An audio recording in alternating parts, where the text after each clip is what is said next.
يا لغتي عربية حسبي بأنك منطقي وبياني عربية قلبي.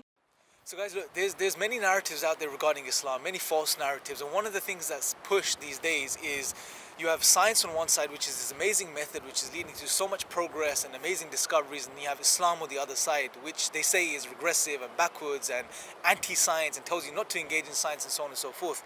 This is a false narrative. The reality is when you study the Quran, you look into the Quran, what you see is that the Quran encourages you to get involved in science, observe the physical world around you, study the world. Why? Because it inevitably would lead you to the worship of God. It'll inevitably lead you to God.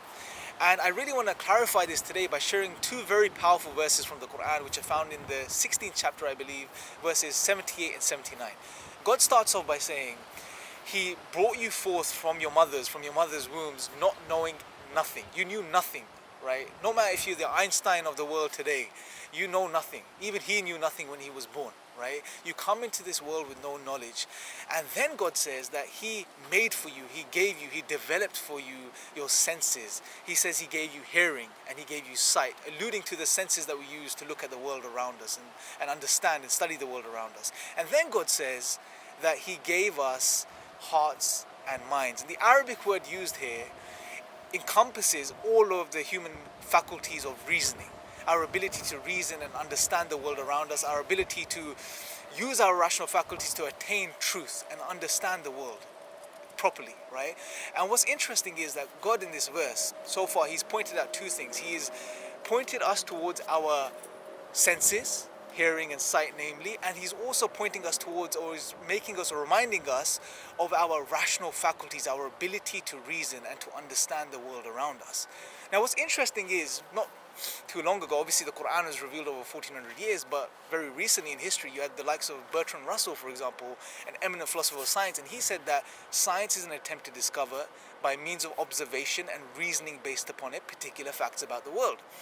What's interesting is that what he's saying is that, look, when we do science, what we do is we use our senses, our sight and our hearing, just like in the verse that we're discussing now, which God points out our senses, to gather data and observations, and then we use our reasoning upon this data to try to understand the physical world around us. And this is exactly what God is pointing out. So in other words, God in this verse is reminding us that He's given us all the tools we need to engage in the study of this world. In other words, to do science, what we call science today, right? But what's very interesting is at the end of this verse, God says He gave us all of these things. Why? He gives us the why, so that we can maybe be grateful, so that we can maybe give thanks to Him. So what God is reminding us that He's given us these faculties, the ability to study the world, to do science, so it would lead us to being grateful to Him. Right? This is something very profound. And then in the next verse it gets very interesting, because right now God's just reminded us, He's given us these amazing faculties, the ability to study the world and understand the world, and then almost as if God is telling us, now put this into practice. In the very next verse God says, there's a shift. He says, do they not see the birds as they're held up in the sky, in the atmosphere? Right, as they fly, do they not see? Do they not observe? Some of the God's telling us now, use these abilities, study the world, look at the birds. Take the bird, for example, study how it flies, right? Study the way its wings are designed, study the way its wings flap to cause lift, study all of the dynamics that are involved that allow for the bird to take flight. Study these physical things and study the physical causes behind these things. There's no problem in that, right? And it's something we need to understand it. God is not telling us don't study the physical causes or there's no physical causes behind things. Absolutely there are. There are physical causes behind everything that takes place within this physical reality, no doubt, right? But God is reminding us of something far more important with what follows. God says, do they not see the birds as they are held up in the sky as they fly? None holds them up except God. Now this is where it gets interesting. Now someone here may say, well look, oh, so God is saying that He is holding up the bird. I don't see God's hands holding up the bird. Now this is silly. This is not what's meant here. This is not what we're supposed to take from here. Because God is not literally holding. God is not physical. He's not part of His physical creation. We don't believe in a God that's like a man that's within His physical creation. No, He's distinct and disjoint from His creation. He's the creator of everything that exists. He's the one that's all powerful. He's unlike anything you can imagine. right? But what I believe God is reminding us of here, this is just my understanding and my reflection upon this. What God is trying to get us to think about is this. Yes, the birds fly and there are physical causes behind the birds' flight, right? And you study those and you should study those. But don't forget, inevitably, at the end of the day, God is the one who's in control of everything that takes place. He is the why. So study the how, look at the how, and that's what science can do. It can tell us the how. When we study the world around us, we can study the how, but it can never tell us the why. And just because it can't tell us the why, it doesn't mean there's no why. The why is God, the creator that's behind everything, the one that's in control of everything. As we say in our tradition, there is no power, there is no might except the power of God, right? He is the one that allows for everything to unfold and take place, and he is the one that's sustaining everything. And this is what we need to appreciate here, right? So beautifully then God ends the verse by saying, you know, indeed in this are signs for those who believe and understand, basically, right? And what we need to take from this is this. Number one, God is encouraging us to get involved in science, studying the world, reflecting over it. But number two, God doesn't want us to miss the target. The reason he has given us these tools and these faculties to do science and study the world is so it could lead us to him.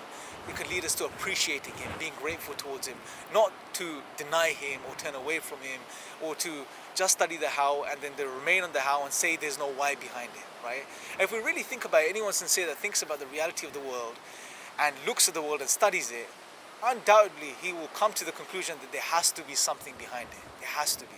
All of this fine-tuning and precision we see in the world, which allows for everything to unfold and even the birds to fly in the air, there must be something behind all of this, right?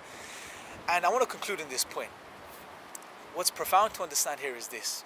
There'll be some people that say, well, no, you haven't proven God. Prove to me God exists. Give me evidence for God's existence. And when they say this, what they assume is that they want some sort of physical evidence. Because unfortunately, we've grown up in a society which almost says for you to believe in something, you have to have physical, tangible evidence for it. But the reality is God is not a part of the physical, number one. Right? So you can't prove God physically or deny God from a scientific perspective. But number two, what's more crucial to understand here is this. When we talk about God, God is a foundational axiom, I would argue, for science itself. Because without God, you can't really make sense of the method itself. I mean, think about this. If you deny God for a second, what do you have left? You live in a world which is a result of blind, random physical processes. Everything in existence today, including yourselves and myself, we are just a rearrangement of molecules which have come together accidentally over millions and millions of years. Molecules and atoms whizzing around without any intentionality, without any mind, without any, thinking process or consciousness, awareness, or whatever the case may be. Just dead physical stuff whizzing around just randomly, right? And has come together somehow to form all of this order that we see around us. I mean, how do we make sense of this? That simply doesn't make sense. How do you take one of the things that God's pointed out in the previous verse, the first verse we reflected over, our ability to reason and reflect, these faculties which lead us to truth, which allow us to understand concepts such as truth, right, which are necessary for us to do science. How do you make sense of such faculties and such concepts in the absence of God?